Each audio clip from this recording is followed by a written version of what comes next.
आज मैं लेके आया हूँ चक्रवर्ती ब्याज निकालने की शानदार ट्रिक। मात्र 5 सेकंड में आप आंसर निकाल सकते हो। बस इसके फंडामेंटल को आप समझना है। जैसे सवाल इस प्रकार का सवाल अगर एग्जाम में आए, जैसे कोई धन चक्रवर्ती ब्याज की दर से 3 वर्ष में, एक तो समय की बात कर रहा है, 2 गुना हो जाता है। 1 2 गुना, 3 गुना, 4 गुना, 8 गुना, ठीक है।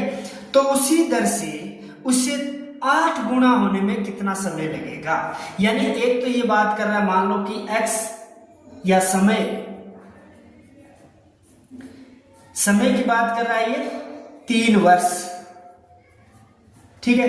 और 2 गुना हो जाता है, यानी कि मान लो n जो है ये 2 गुना, इसको हम मान लेते हैं आधार, ये आधार है। तो कितना समय लगेगा 8 गुना होने में, यानी जो आधार है n जो है ये 8 गुना होना है। तो इसमें कितना समय लगेगा, यानी x जो है वो कितना लगेगा।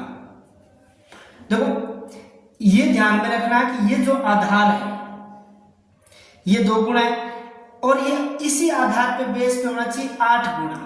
8 गुना मतलब 2 जो है इसी की बेस पर अगर आप 2 की घात 3 करें तो ये 8 गुना हो रहा है। तो यहां पर घात जो आई है, एक तो इसमें ध्यान रखना है कि ये बेस जो है ये बेस सेम रहना चाहिए। जैसे 2 गुना है तो ये अगर 8 गुना, 16 गुना, 4 गुना, तो 2 की घात 2, 2 की घात 3, 2 की घात 4, 2 की घात 5, इस तरीके से बेस सेम रहना चाहिए। तो यहां पर घात आ रहा है 3। तो अब जो समय निकलेगा t जो निकलेगा, तो ये जो x पहले t दे रखा है उसको हमें इस घात से गुणा कर देना है। तो 2 की घात 3 आई, यानी कि समय जो 3 दे रखा है इसको 3 की घात से गुणा किया तो आएगा 9 वर्ष। ये हमारा राइट आंसर हो जाएगा। इसी टाइप का नेक्स्ट क्वेश्चन देखते हैं। जैसे कोई धन चक्रवर्ती ब्याज पर 3 वर्ष में, यानी x जो है समय जो है वो 3 वर्ष,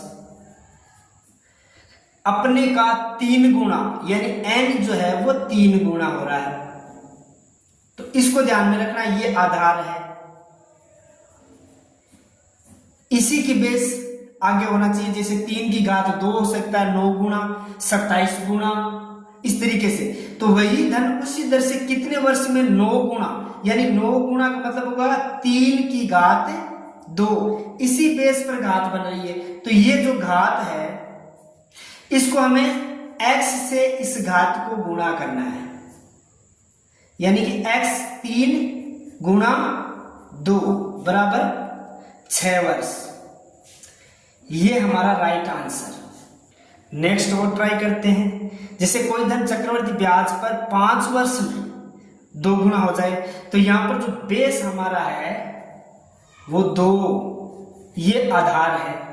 अब इसी से संबंधित आगे 4 गुना हो, 8 गुना हो, 16 गुना हो, तो वो ध्यान में रखना है। उसी तरह से 8 गुना, यानी 2 की घात 3, तो इस घात को ध्यान में रखना है। x कितना है 5 वर्ष,